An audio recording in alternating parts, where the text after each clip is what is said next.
नाज़रीन मोहतरम, अस्सलाम वालेकुम। आज के इस प्रोग्राम में हम बात करेंगे चौधरी मोहम्मद इकबाल से। ये डायरेक्टर एग्रीकल्चर कश्मीर हैं।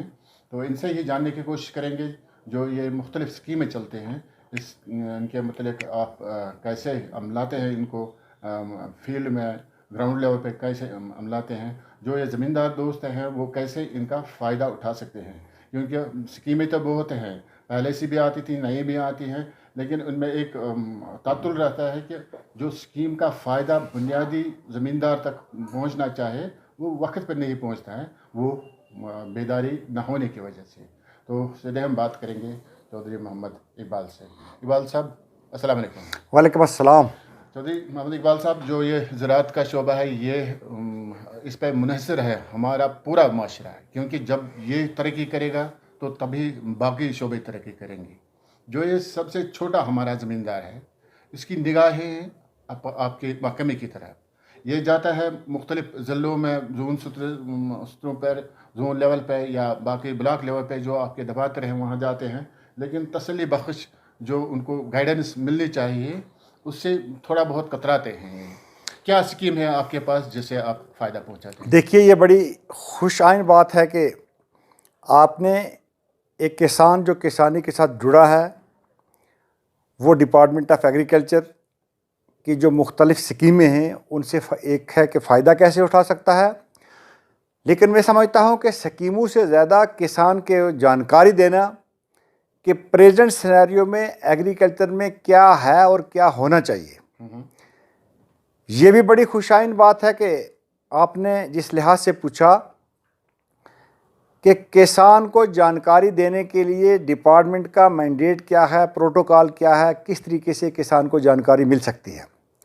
सबसे पहले इस ज़िम्मे में बताता हूं कि UT of Jammu and Kashmir में, और मैं अपने कश्मीर डिवीज़न का ही जिक्र करूंगा, कि मेरे पास जो 2182 पंचायतें हैं, इन पंचायतों के ऊपर सबसे जो first tier system of extension है कि रिसर्च किया हो यूनिवर्सिटी में, डिपार्टमेंट ऑफ एग्रीकल्चर का जो मेजर काम है कि एक्सटेंशन एक्टिविटीज़ जो हैं वो किसान को जानकारी देना कि काश्तकारी कैसे की जाती है। आज के दौर में हाई यील्डिंग सीड कहाँ से मिलेंगे, हाइब्रिड सीड के बारे में जानकारी देनी है, फर्टिलाइज़र के बारे में जानकारी देनी है, सॉइल हेल्थ कार्ड के बारे में जानकारी देनी है। तो सबसे पहले पंचायत लेवल पे हमारा एक एग्रीकल्चर एक्सटेंशन असिस्टेंट जो कि बीएससी एग्रीकल्चर ग्रेजुएट होता है, और मैक्सिमम तादाद तो ज़्यादा पढ़े लिखे लोगों की है, लेकिन जो बेसिक मिनिमम क्वालिफिकेशन जो पंचायत लेवल पे हमारे लोगों की है वो है एग्रीकल्चर एक्सटेंशन असिस्टेंट वाले जो हैं वो बीएससी एग्रीकल्चर हैं। उसके बाद 4 या 5 या 7 पंचायतों के ऊपर एक सर्कल आता है, उसके ऊपर में सर्कल ऑफिसर होता है, उसके बाद एग्रीकल्चर एक्सटेंशन ऑफिसर होता है जोन के लेवल में। डिपार्टमेंट ऑफ एग्रीकल्चर ये कोशिश करता रहता है कि जोनल लेवल से लेके फिर sub divisional level, sub divisional level से लेके डिस्ट्रिक्ट लेवल, डिस्ट्रिक्ट लेवल से लेके डायरेक्टरेट लेवल, कि जितनी भी गवर्नमेंट की तरफ से स्कीमें हैं, मुरादें हैं, अवेयरनेस प्रोग्राम करते हैं, चाहे 2-2, 4-4 पंचायतें इकट्ठी करके करें, जो हमारे वहाँ पे प्रोग्रेसिव किसान से उनको बुलाते हैं, और किसानों के थ्रू भी ये मैसेज हम किसानों तक पहुंचाने की कोशिश करते हैं, ताकि इसकी जो डिसमिनेशन है वो अच्छे तरीके से ग्रास रूट लेवल पे हमारे लोगों को जानकारी मिले कि अच्छी किस्म की सीडलिंग कैसे बनेंगी, अच्छी किस्म की सीडलिंग दस्तयाब कहाँ से होंगे, अच्छी किस्म के बीज कहाँ से मिलेंगे। ये डिपार्टमेंट ऑफ एग्रीकल्चर का मैंडेट है, क्योंकि हर शख्स डायरेक्टली और इनडायरेक्टली एग्रीकल्चर के साथ जुड़ा है। कुछ लोग काश्तकारी में जुड़े हुए हैं, कुछ लोग काश्त करते हैं और कुछ लोग उसकी यूटिलाइजेशन करते हैं। 70% से ज़्यादा लोग जो हैं वो डायरेक्टली खेती बाड़ी करते हैं, और बाकी जो डिपेंडेंस बाकी लोगों की है वो वन और अदर वे, वो भी इसके साथ रह के 100% हमारी जो डिपेंडेंस है वो एग्रीकल्चर पे है। अगर एग्रीकल्चर नहीं है, agriculture backbone of the nation है, backbone of the UT of Jammu and Kashmir है, और हमारे जो किसान है जो दिन भर मेहनत करता है वही हमारी इकानमी की बैकबोन है। जहाँ तक आपने कहा कि मुख्तलिफ स्कीमें, मैं सबसे पहले इस बात को शुरू करना चाहता हूँ कि सबसे पहले जो गवर्नमेंट ने किसान की फलाह बहबूदी के लिए कि वो अच्छे किस्म के बीज खरीदने के लिए, अच्छे किस्म के खाद खरीदने के लिए अगर ज़रूरत पड़ने पर किसी अद्वियात की ज़रूरत पड़ती है तो किसान के पास उसकी जेब में कुछ पैसा होना चाहिए ताकि वो अच्छी इनपुट जो है वो ख़रीद सके। सोर्स तो डिपार्टमेंट ऑफ एग्रीकल्चर या तो उन हमारे डिपार्टमेंट से सीड मिलेगा या प्राइवेट सेक्टर में जो लोग काम करते हैं उनसे मिलेगा, लेकिन उस खरीदने के लिए उसके बाद पैसा होना चाहिए, जिसके लिए पूरे मुल्क में और UT of Jammu and Kashmir में भी उसी लिहाज से किसान क्रेडिट कार्ड की स्कीम को लिंक किया गया कि जिन किसानों के पास उनकी ज़मीन है, डिपार्टमेंट ऑफ एग्रीकल्चर और रेवेन्यू डिपार्टमेंट मिलके तस्दीक देता है रेवेन्यू डिपार्टमेंट के हाँ इसके पास ज़मीन है, जो हमारे बैंक्स हैं बैंकों से कम शरह पर किसान को लोन मिलता है। और ताकि जो वो लोन है, क्योंकि साल में हमारे 2 मेन सीज़न होते हैं, खरीफ और रबी, उस क्रॉप के लिहाज से जो स्केल ऑफ फाइनेंस है हमारे किसान को वहाँ से बैंक से लोन मिलता है। और गवर्नमेंट ने इसको और आसान किया कि अगर किसी को जो लोन दरकार है जो स्केल ऑफ फाइनेंस के मुताबिक बनता है, वो कौन सी क्रॉप उगा रहा है, 1,60,000 तक उसके ऊपर उसको कोई गारंटर नहीं देना है। और हमने कोशिश की कि इस चीज़ को इंश्योर किया जाए। बहुत जगह से ये दिक्कतें भी आई, बैंक वाले हजरात जो थे उनको कुछ प्रॉब्लम डालते थे, लेकिन हमने कोशिश की कि डालेंगे। और मैं आपके माध्यम से ये बताना चाहता हूँ कि ये गवर्नमेंट की तरफ से क्लियर कट इंस्ट्रक्शंस हैं कि 1,60,000 तक जिसका किसान का भी किसान क्रेडिट कार्ड के ऊपर जो लोन बनता है, जो क्रॉप वो ग्रो करता है, उसके लिए उसको किसी भी गारंटर की ज़रूरत नहीं है। और अगर किसी जगह उसको परेशानी आती है, वो अपने नज़दीक तरीन जो हमारे एग्रीकल्चर डिपार्टमेंट का दफ्तर है या अलाइड सेक्टर का जो दफ्तर है, वहाँ पर वो रजू करें और वो खुद बैंक वालों से खुद बात करेंगे। उसके बाद दूसरी गवर्नमेंट ने एक स्कीम शुरू की कि इमरजेंसी में किसान के पास कुछ होना चाहिए। उसके लिए अगर बैंक से लोन में ताख़ीर है, अगर बैंक से लोन ऑलरेडी ले लिया है, तो इमरजेंसी किसी चीज़ की ज़रूरत पड़ती है, उसके लिए गवर्नमेंट ने पीएम किसान स्कीम को लागू किया, जिसके बीच में जिन किसानों के नाम ज़मीन है उनको पीएम किसान की साल में 3 किस्तें आती हैं 2,000 रुपये के हिसाब से, जिसके लिए कि यूटी गवर्नमेंट ने रेवेन्यू डिपार्टमेंट को नोडल एजेंसी बनाया। हर डिस्ट्रिक्ट का एडिशनल डिप्टी कमिश्नर जो है वो इसका नोडल अफसर है, लेकिन डिपार्टमेंट ऑफ एग्रीकल्चर जो है उसने मिशन मोड में काम किया और तमाम लोगों के घर घर जाके सर्वे करके हम लोगों ने इस चीज़ को सर्वे करवा के असिस्ट करवा के उन लोगों की वहाँ पर रजिस्ट्रेशन करी, जिससे कि बहुत सारे लोगों को हमारे लोगों को पैसा यहाँ पे आता है। लेकिन अभी तक भी ये चीज़ें जो हैं, अगर मान लो किसी जगह कोई वेरिफिकेशन में दिक्कत आती है, गवर्नमेंट ने मल्टी डायमेंशन से फिर इस स्कीम की वेरिफिकेशन स्टार्ट की। और अगर किसी जगह बाप के नाम ज़मीन थी, गलती से दूसरे के नाम होगी, उन सारी चीज़ों को रेक्टिफाई करने के लिए अब गवर्नमेंट ने कहा कि जो नज़दीक तरीन का खिदमत सेंटर है वहाँ अपना आधार ले जाना है, उस आधार को अपने उस अकाउंट के साथ लिंक करना है। और इस स्कीम को जो आधार बेस्ड स्कीम बना दी गई, और जिनके नाम भी ज़मीन है, लेकिन इसमें कुछ चीज़ें एक्सक्लूड भी हैं कि बहुत सारे लोगों को नहीं मिलता है। जैसे कोई मुलाजिम है, कोई रिटायरी है, उसकी 10,000 से ज़्यादा पेंशन है, कोई टैक्स पेयर है, इस लिहाज से कुछ लोग जो हैं वो इसके जो ज़ुमरे में नहीं आते, लेकिन बाकी तमाम लोगों को इसकी रजिस्ट्रेशन ऑलमोस्ट हुई है, उनको ये किस्तें मिल रही हैं। अगर किसी जगह आधार कार्ड में दिक्कत आती है, लोगों को नहीं आते हैं, तो डिपार्टमेंट ऑफ एग्रीकल्चर शाना बशाना किसानों की फलाह बहबूदी के लिए इस पर काम कर रहा है ताकि इस स्कीम का भी फ़ायदा ले सके। कई लोगों को इस स्कीम से फ़ायदा मिल रहा है, कई किस्तें ले ली हैं, लेकिन फिर रोक दिया गया। देखो, वो रोकने का जहाँ तक सवाल ये है कि जिस वक्त पहले टाइम में लोगों की रजिस्ट्रेशन होगी, जैसे हम 4 लोग यहाँ पे बैठे हुए हैं तो हम चारों की रजिस्ट्रेशन पहले होगी, लेकिन जब इस स्कीम को देखा गया कि इसको लिंक करना है, इसमें एडिशन और डिलीशन और रेक्टिफिकेशन जो वक्तन फ़वक्तन गवर्नमेंट की गाइडलाइन चेंज होती रही, उन लोगों को बाहर निकाला गया कि जो उसके ज़ुमरे में नहीं आते थे, या कि क्योंकि पहले ये स्कीम जो शुरुआत में आधार बेस्ड नहीं थी, इसलिए जब आधार बेस्ड किया गया तो कुछ किसी जगह नाम में करेक्शन की गलती थी, किसी जगह अकाउंट में गलती थी। तो इन चीज़ों को रेक्टिफाई करने के लिए उन तमाम लोगों को इस दायरे से बाहर निकाल दिया जाएगा जो इसके दायरे में नहीं आते हैं। इसलिए मतलब कोई हल है, मतलब किसी दोस्त ने अकाउंट खोला है ऐसे 10 साल पहले, आधार जो पिछले कई सालों से कुछ सालों से ही चलता है, स्पेलिंग में फ़र्क होगा। आज प्रेजेंट डे में जो आधार कार्ड के ऊपर उसका नाम है, उसी लिहाज से उसका बैंक अकाउंट भी ठीक होगा, वो सारी रेक्टिफिकेशन होंगी। फिर तक ठीक करना है, ठीक करना है। अगर किसी किसान को भी वैसी कोई दिक्कत है, वो डिपार्टमेंट ऑफ एग्रीकल्चर के ऑफिसर को रजू कर सकता है, हम उसकी मदद करेंगे और हम कर रहे हैं। और ये hand holding round the clock हमारे लोग इस चीज़ के लिए काम कर रहे हैं।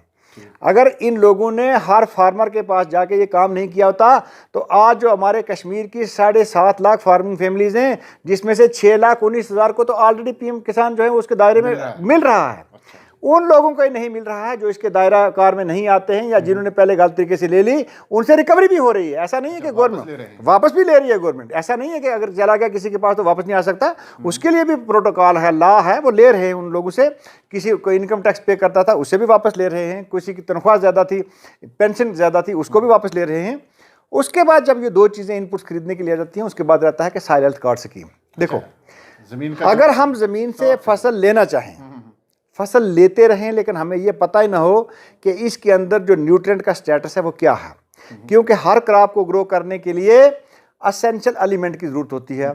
उसमें मैक्रो और माइक्रो असेंशियल एलिमेंट्स होते हैं। उनमें से अगर एक भी किसी असेंशियल एलिमेंट की कमी हो तो क्रॉप जो है वो ग्रो नहीं हो सकती। बिल्कुल।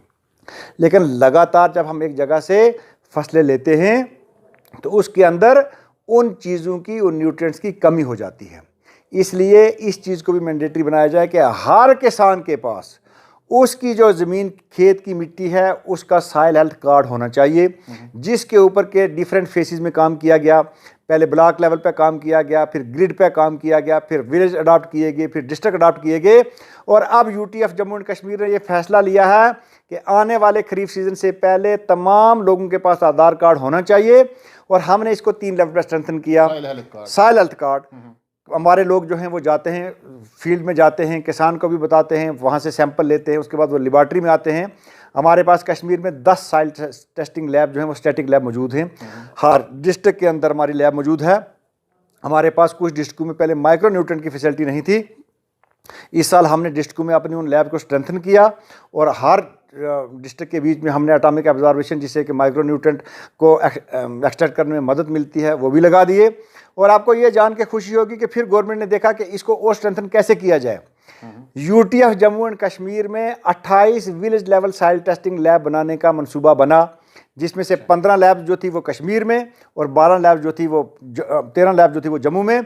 और मुझे ये बताते हुए फ़ख्र महसूस होता है कि कश्मीर के 10 डिस्ट्रिक्टों में हमारे पास village level soil testing lab, और हमने कोशिश की कि दूर दराज के जो इलाका है उनको ज़्यादा तरजीह दी जाए कि जहाँ का सॉइल सैंपल किसान को ये आसानी हो कि वो यहाँ पे अगर किसी जगह डिस्ट्रिक्ट हेडक्वार्टर नहीं ला सकता है, बिल्कुल नज़दीक जाएगा। इसके लिए एक प्रोटोकॉल डिफाइन होता है कि जब ये स्कीम डिस्ट्रिक्ट में जाती है, कंसर्न डिस्ट्रिक्ट डेवलपमेंट कमिश्नर जो है वो इस कमेटी का चेयरमैन होता है। एप्लीकेशन डिस्ट्रिक्ट में लाई जाती हैं। उसके बाद वहाँ से पैनल जो बना होता है, चीफ एग्रीकल्चर अफसर मेंबर सेक्रेटरी है, उस वक्त जो कंसर्न डिस्ट्रिक्ट डेवलपमेंट कमिश्नर साहिबान हैं वो जिसको वहाँ से रिकमेंड करते हैं, जो गाइडलाइंस हैं उसके मुताबिक उसको सैंक्शन दी जाती है। और गवर्नमेंट की तरफ से 3,75,000 रुपया जो है वो मुआवनत दी जाती है, और बाकी जितना भी पैसा उसमें लगता है वो उस नौजवान को खुद लगाना है। और उसका फ़ायदा ये है, प्रायोरिटी हम लोगों ने ये फिक्स की कि उसके बीच में या तो हमारे जो पढ़े लिखे बच्चे हैं वो साइंस पढ़े लिखे होने चाहिए, और ख़ासकर अगर साइंस में कोई बीएससी एग्रीकल्चर जो लोग हैं, बीएससी हार्टिकल्चर जो लोग हैं, उनको एग्रीकल्चर कोई भी हों इन फील्ड से उनको हम तरजीह देते हैं। उसका फ़ायदा ये है कि एक तो उन बच्चों को खुद रोज़गार मिलेगी, और दूसरा वो लोगों को रोज़गार देने वाले बनेंगे, वो किसी के आगे हाथ नहीं फैलाएंगे। इलाके में सहूलियत भी जब ये सारी चीज़ें हो जाती हैं उसके बाद गवर्नमेंट वक्तन फ़वक्तन किसानों की फलाह बहबूदी के लिए स्कीमें लगाती रहती है। जैसे इकबाल साहब, यहाँ मुझे एक सवाल है, जो ये आप सॉइल टेस्ट की बात करते हैं, क्रॉप के लिए, हर क्रॉप के लिए टेस्ट करना चाहिए, यही टेक्निकल राय है। मैं इस जीवन में आपको और ये सुनिए 3 साल के बाद अपनी मिट्टी का टेस्ट हर आदमी को जरूरी करवाना चाहिए।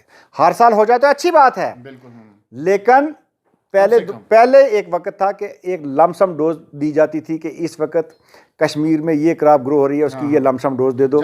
जैसे जी जनरल डोज दे दीजिए, 100 किलो यूरिया दे दिया, 90 किलो ये दे दिया। उसके बाद यूनिवर्सिटी ने रिसर्च की, डिपार्टमेंट ऑफ एग्रीकल्चर के थे, ये रिसर्च करने के बाद फिर क्रॉप स्पेसिफिक उसको बनाया गया। जब क्रॉप स्पेसिफिक बनाया गया तो उसके बाद सॉइल हेल्थ कार्ड स्कीम चली। जब सॉइल हेल्थ कार्ड स्कीम चली तो अब क्रॉप स्पेसिफिक रिकमेंडेशन देने की ज़रूरत है, और उसी के ऊपर काम हो रहा है। मान लेते हैं कि आप किसान हो या मैं किसान तो हम हैं सारे, हम अपनी मिट्टी ले जाएंगे, हम उनको बताते हैं कि पहले फसल हम क्या लगाते थे, हमें बाद में फसल क्या लगानी है। उसी क्रॉप के हिसाब से वो बताते हैं कि आपकी ज़मीन में किस चीज़ की डेफिशिएंसी है, इसमें क्या कितना खाद डलेगा, वो किस फार्म में डलेगा, वो बाज़ाब्ती से उस कार्ड पर किसान को जानकारी दी जाती है। और फिर जब ये कार्ड टेस्टिंग होती है, ये कार्ड प्रिंट होते हैं, फिर अवेयरनेस प्रोग्राम लगता है वहाँ पे PRIs को इन्वॉल्व किया जाता है, वहाँ की BDCs को इन्वॉल्व किया जाता है, वहाँ के DDCs हमारे जो इलेक्टेड रिप्रेजेंटेटिव उनको इन्वॉल्व किया जाता है। आम जानकारी के कैंप मुनक्किद किए जाते हैं, एग्रीकल्चर एंड अलर्ट सेक्टर के सारे लोग वहाँ आते हैं। एक तो वो अपनी स्कीमों की जानकारी देते हैं एक प्लेटफार्म से ही, दूसरा उनको बताते हैं कि आपकी जो ज़मीन जिनसे आप फसलें ले रहे हैं उसके अंदर ये न्यूट्रिएंट स्टेटस है, इसके बीच में आपको इस मिकदार में खाद डालना है, चाहे आपका सोर्स उसका ऑर्गेनिक हो या चाहे आपका सोर्स उसका इनऑर्गेनिक हो। इन सब चीज़ों को लेके आगे चलना है और हमारी कोशिश ये है कि इस प्लेटफार्म को और कैसे मुस्तहकम किया जाए। डिपार्टमेंट ऑफ एग्रीकल्चर इस पर भी काम कर रहा है।